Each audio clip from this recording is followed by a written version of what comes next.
नमस्कार विद्यार्थियों, आप सभी का बहुत बहुत स्वागत है इस वीडियो में। आज हम हिंदी व्याकरण का एक बहुत ही महत्वपूर्ण विषय पढ़ने जा रहे हैं। ये विषय है शब्द से संबंधित। आइए जानते हैं कि आज के इस वीडियो में हम शब्द प्रकरण के बारे में क्या कुछ विशेष पढ़ेंगे। आइए जानते हैं इस वीडियो के विषय बिंदु। आज के इस वीडियो में हम शब्द का अर्थ जानेंगे कि शब्द कहते किसे हैं, शब्द से व्याकरणिक आधार पर क्या तात्पर्य होता है तथा पद का क्या अर्थ होता है।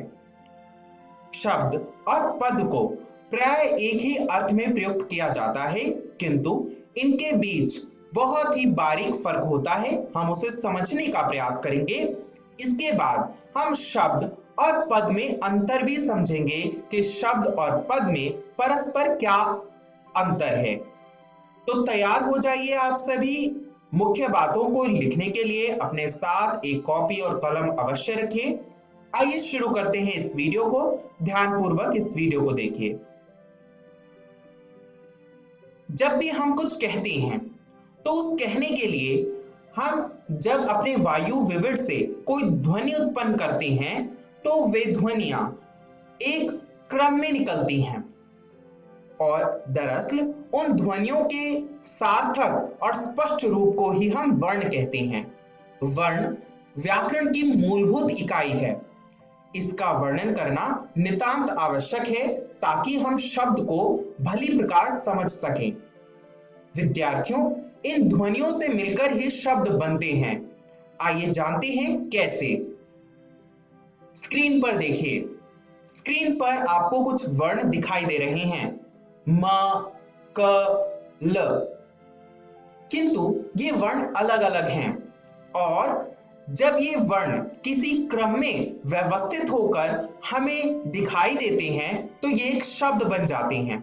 जैसे परस्पर म, क, ल व्यवस्थित होकर क, म, ल कमल शब्द बन गया और इस कमल शब्द का एक निश्चित अर्थ निर्धारित है कि कमल से तात्पर्य एक फूल है।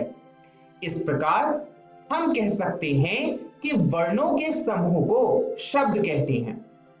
वर्ण ध्वनियां होती हैं, व्याकरणिक इकाई होती है और उन वर्णों से मिलकर ही शब्द बनते हैं। आइए अब हम इसके बारे में और विस्तार से चर्चा करते हैं।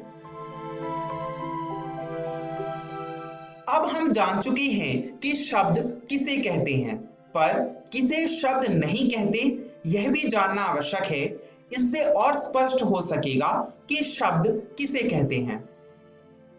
हमने जाना कि वर्णों के समूह को शब्द कहते हैं, पर क्या सभी वर्णों के समूह को शब्द कहते हैं? आइए इस पर चर्चा करते हैं। स्क्रीन पर देखिए। क, म, ल। अभी हमने कमल शब्द के बारे में पढ़ा। कमल शब्द का तात्पर्य है कमल का फूल। कमल से तात्पर्य एक प्रतीक से है जिसका अर्थ होता है गुलाबी रंग का एक फूल, जिसका चित्र आप स्क्रीन पर देख सकते हैं। इस प्रकार कमल एक शब्द है। आइए अब दूसरे शब्द को देखते हैं। ल, म, क, लमक। पर लमक का अर्थ क्या है? क्या आप लमक से कोई अर्थ सोच सकते हैं? पर लमक का कोई प्रतीकार्थक अर्थ नहीं है, इसलिए लमक एक शब्द नहीं है। परंतु उसी वर्ण के क्रम को जब हमने क, म, ल कमल बनाया तो वह एक शब्द हो गया। आइए अब हम अगले उदाहरण को देखते हैं। म, क, ल मकल। मकल का क्या अर्थ होगा? मकल का कोई अर्थ नहीं है, इसलिए मकल का अर्थ न होने के कारण मकल कोई शब्द नहीं होगा। इस प्रकार हम कह सकते हैं वर्णों के उस समूह को जिसका कोई अर्थ हो उसे शब्द कहते हैं और ये अर्थ प्रतीकात्मक होते हैं। आइए अब हम आगे पढ़ते हैं और विस्तार से। आइए अब हम शब्द का अर्थ जानते हैं। शब्द का अर्थ होता है वर्णों का समूह। इन वर्णों के समूह में एक निश्चित अर्थ होता है, एक प्रतीकात्मक अर्थ होता है।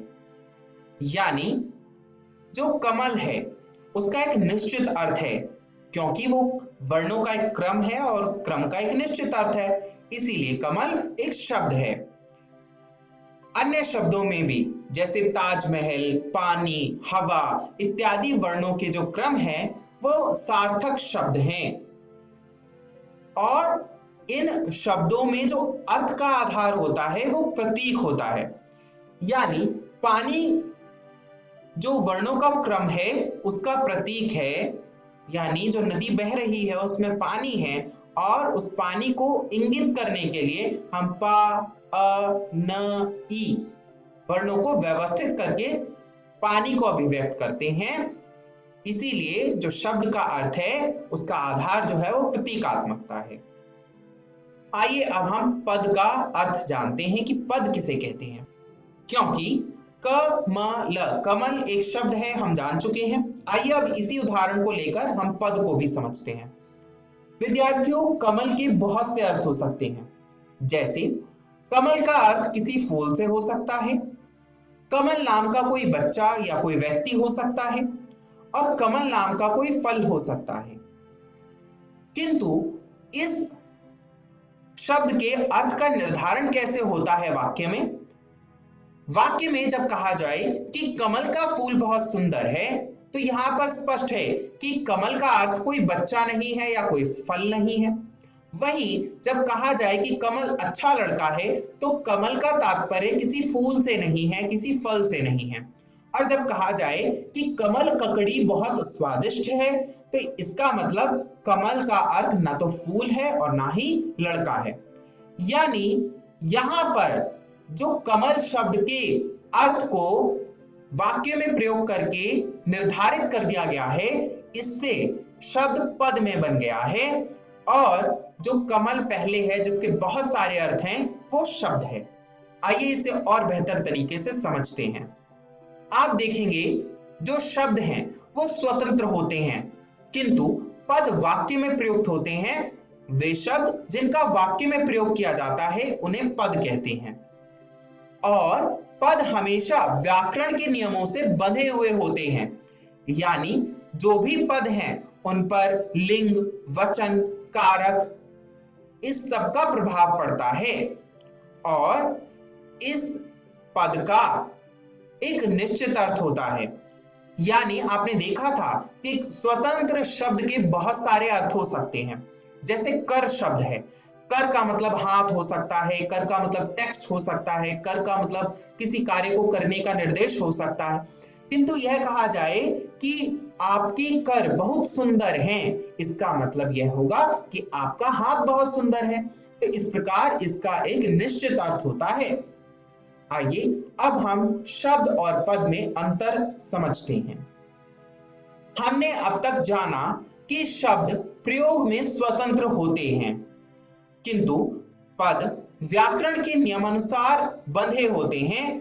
पदों का प्रयोग, शब्दों का प्रयोग जब व्याकरण के नियमों के आधार पर किया जाता है तो वे पद बन जाते हैं और शब्द में अर्थ का संकेत मात्र होता है, किंतु पद का अर्थ वाक्य में स्पष्ट होता है।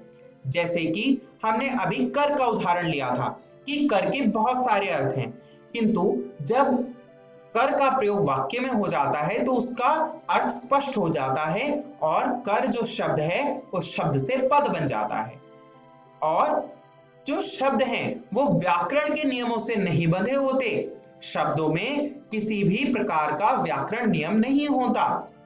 वहीं पद का संबंध लिंग, वचन, कारक तथा क्रिया से होता है। विद्यार्थियों, मुझे आशा है कि आपको शब्द और पद में अंतर पर्याप्त रूप से समझ आ गया होगा। आइए अब हम जानते हैं कि आज की इस वीडियो में हमने क्या कुछ सीखा। आज की इस वीडियो में हमने जाना कि शब्द क्या होता है। हमने जाना वर्णों के सार्थक समूह को शब्द कहते हैं। हमने यह भी जाना कि पद किसे कहते हैं। पद वे शब्द होते हैं जिनका वाक्यों में प्रयोग हो जाता है। और हमने शब्द और पद में क्या अंतर है इस पर भी चर्चा की। मुझे आशा है कि आपको आज का विषय स्पष्ट रूप से समझ आ गया होगा। घर जाकर इसका अभ्यास करना ना भूलें। अगली वीडियो में हम पद और पदबंध का अर्थ समझते हुए उनमें अंतर स्पष्ट करने का प्रयास करेंगे। तब तक अपना ध्यान रखिए। फिर मिलेंगे अगली वीडियो में। इस वीडियो को देखने के लिए बहुत बहुत धन्यवाद।